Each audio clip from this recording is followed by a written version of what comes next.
Hola, me es un gusto saludarles. Y darles la más cordial bienvenida al canal de la Iglesia Primitiva, en donde hoy compartiremos el tema. Reflexiones acerca de la obra redentora de Cristo. El Evangelio moderno presenta a un Dios tan airado que no puede perdonar si no hay un sacrificio perfecto. Sus frutos son contrarios a Cristo. En cambio, la Biblia nos muestra un Dios que envió a Cristo como libertador del poder del pecado y de la muerte y que está listo para perdonarnos tan pronto como nos volvemos a Él y a su reino. Su sacrificio nos libra del captor Satanás y su sangre preciosa nos limpia si andamos en luz, practicando lo que Jesús nos enseñó. Cuando se habla de la verdadera razón de la muerte de Jesús y de su sacrificio, de su obra redentora, surgen preguntas con base en esos versículos que fuertemente se nos enseñaron en las iglesias evangélicas y aún después de salir de ellas, mostrando a ese Dios que cargó el pecado y derramó su ira castigando a su Hijo. Pasajes bíblicos como Isaías 53 se han distorsionado para justificar la falsa enseñanza de la satisfacción. Cuando lo llevamos a la lógica, nos parece que realmente fue justo, y que el único que podía pagar por esos pecados era el que vivió justamente en este mundo, Jesucristo. Pero ¿cómo podemos contestar o explicar a aquellos que han creído tal enseñanza, a los que han seguido ese evangelio reformado, cómo mostrarles que, aunque aparentemente la Biblia nos muestra esa imagen de Dios, realmente no es la verdadera? El problema principal en esto es que durante mucho tiempo este tema se ha tratado desde una perspectiva meramente teológica, buscando un versículo aquí y otro allá, para mostrar que las cosas son como se piensa, que Dios es un Dios tan airado que no pudo perdonar hasta que su Hijo lo satisfizo con el sacrificio. Pero cuando vemos la luz a la cual Dios nos está invitando a andar, vemos que esto más bien se trata del carácter de Dios. ¿Nadie estaría en contra de que Satanás es nuestro enemigo, cierto? Y eso no ocupa entenderse por medio de la teología. Sin embargo, cuando Cristo vino a este mundo, ¿qué fue lo que más enfrentó de los judíos? Sabemos que fue a los escribas, fariseos, doctores de la ley, y ellos conocían muy bien la Escritura, pero Jesús les dio la verdad y los que recibieron la verdad escuchándolo, anduvieron entonces en la verdad, en la luz. Pero los que quisieron mejor adherirse a sus teologías, se quedaron con su conocimiento y al final terminaron matando a Jesús. Él es la luz del mundo, su luz brilla en las tinieblas, la Escritura lo único que hace es dirigirnos hacia esa luz, solo es un vehículo que nos señala quién es Dios. La mayoría de la gente adora al libro, a la Biblia en vez de adorar a Dios. Las Escrituras son solamente un método que Dios escogió para anunciarnos este mensaje que hemos oído de Él, que Él es la luz y que si andamos en luz, Él nos libra y nos limpia de nuestros pecados. En Primera de Juan dice, el que nos oye es de Dios, el que no nos oye no es de Dios. Fuimos enseñados toda nuestra vida acerca de esto, el Evangelio de la satisfacción, nos dábamos cuenta de que en nuestro corazón había algo que no encajaba, no teníamos toda una respuesta, pero sentíamos que había algo malo allí. El punto es que no podemos convencer a nadie, no se trata de eso. Uno de los primeros predicadores dijo, la tarea del predicador no es contestar preguntas, sino despertar conciencias porque qué bien hace si pudiéramos contestar a la perfección todas las preguntas y tenerlas bien claras, si nuestras conciencias aún están muertas para Dios. Tendríamos como resultado nada más a un teólogo como un tubo de escopeta más recto que los demás, pero igualmente vacío. Cristo no vino a formar teólogos sino a formar discípulos y a libertar al hombre. Por ejemplo, cuando Jesús enseñó la parábola del siervo que debía 10,000 talentos, y fue llevado al rey, éste cayó a los pies del rey y pidió perdón diciendo no puedo pagar esto y el rey lo perdonó. El hombre entonces salió y encontró a otro que le debía solo 100 denarios. Lo sostuvo por el cuello diciéndole págame lo que me debes y se le contestó no tengo, entonces lo echó a la cárcel. El rey escuchó esto y mandó a traer a ese hombre que no perdonó a su consiervo, tráiganlo, y le dijo, yo te perdoné toda esa deuda y ahora tú saliste y trataste mal a este hombre.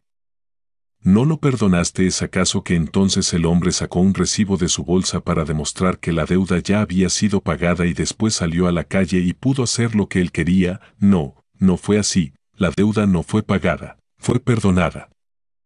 Si Jesús hubiera pagado nuestra deuda, entonces pagó por todos los pecados, y ahora tenemos como fruto este mensaje: Jesús me acepta tal como soy, porque ya murió por mí, me acepta. Aunque soy homosexual, ahora tendríamos vaqueros para Cristo, motociclistas para Cristo, estrellas de películas pornográficas para Cristo, fornicadores para Cristo.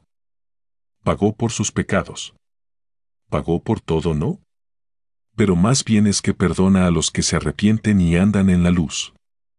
Con respecto a Isaías 53, debemos tomar en cuenta que el texto que utilizamos en nuestras Biblias, Reina Valera, normalmente es el masorético, pero la Septuaginta, escrita 250 años antes de Cristo, es la Biblia de la que citaba el Señor Jesús. El texto masorético fue escrito después de la muerte de Jesucristo y compilado por los judíos. Ese texto no fue aceptado en el cristianismo hasta 500 o 600 años después de la muerte de Cristo. Fue escrito por los judíos que odiaron y mataron a Jesús y que se llamaban a sí mismos masoretas. El texto masorético fue confeccionado porque los judíos veían que se estaban cumpliendo todas las profecías del Antiguo Testamento en Cristo, y también porque por esta causa muchos judíos vinieron al Señor dejando sus tradiciones. Por esa razón los judíos que rechazaron a Jesús confeccionaron el texto masorético. Ellos tenían que cambiar textos para que no vieran a Cristo en lo que se estaba cumpliendo. Pero el cristianismo y hasta la Iglesia Católica no aceptó ese texto sino hasta 500 o 600 años después de Cristo. Los judíos convencieron a San Jerónimo de que usara el texto masorético para su Biblia, y eso es lo que tenemos ahora en la versión Reina Valera.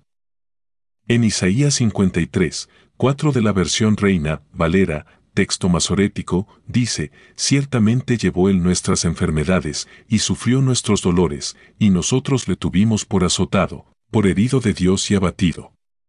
Este versículo ya empieza a sonar como que a Dios el Padre le satisfacía y le agradó el castigar a su propio Hijo. Pero en la Septuaginta vemos que dice: nuestros pecados lleva, y de nosotros duélese, y nosotros pensamos que él estaba en trabajo, y en plaga, y en maltratamiento. Haciendo referencia a que sufrió por nosotros siendo maltratado. En Isaías 53, 10,11 del texto masorético dice: 10 Con todo eso, Jehová quiso quebrantarlo, sujetándole a padecimiento. Cuando haya puesto su vida en expiación por el pecado, verá linaje, vivirá por largos días, y la voluntad de Jehová será en su mano prosperada. 11 Verá el fruto de la aflicción de su alma, y quedará satisfecho. Por su conocimiento justificará mi siervo justo a muchos, y llevará las iniquidades de ellos. Pero en la Septuaginta vemos que esa misma cita dice: 10 Y el Señor quiere purificarle de la plaga. Si diereis por pecado, vuestra alma verá simiente longeva, y quiere el Señor quitar del trabajo de su alma. 11 Mostrarle luz y plasmar con inteligencia, justificar a justo bien sirviendo a muchos, y los pecados de ellos él llevará. Vemos que, en el texto de la Septuaginta contrario al texto masorético, Dios desea quitar el sufrimiento de su Hijo y no está deseoso de cargar en él toda su ira y el pecado de todos. De esa manera Jesús pudo entrar a la muerte y tener poder sobre el cautivador, llevando cautiva la cautividad, obteniendo la victoria de la resurrección. El diablo no tuvo poder sobre aquel que vivió sin pecado. Los judíos nos dieron el texto masorético distorsionado, y la Septuaginta es el libro del cual citó el Señor Jesús y el texto que utilizaron los primeros cristianos. Por eso es peligroso tomar un solo versículo aquí y construir todo un caso para definir el carácter de Dios sobre el sacrificio de su Hijo. El Evangelio moderno rechaza las enseñanzas de Jesús. Para ellos se trata solamente de Cristo vino para apaciguar la ira de Dios, pero más bien debemos decir Cristo vino a enseñarnos cómo debemos vivir en este mundo para de esa manera apaciguar la ira de Dios, que sin duda será derramada sobre aquellos que no solamente pecaron, sino que rechazaron la oportunidad de ser libres escuchando a su Hijo. Debemos guardarnos de tener una falsa idea de Dios y de lo que Él quiere de nosotros. Dios no se pagó a sí mismo ni pagó al diablo por nuestra libertad. Él venció a Satanás para libertarnos de su poder, venció a la muerte y resucitó para rescatarnos. Él es la propiciación por nuestros pecados. Primera carta de Juan capítulo 2 versículo 2, y no solamente su sacrificio, derramó su sangre preciosa para salvarnos de la maldad y no en la maldad.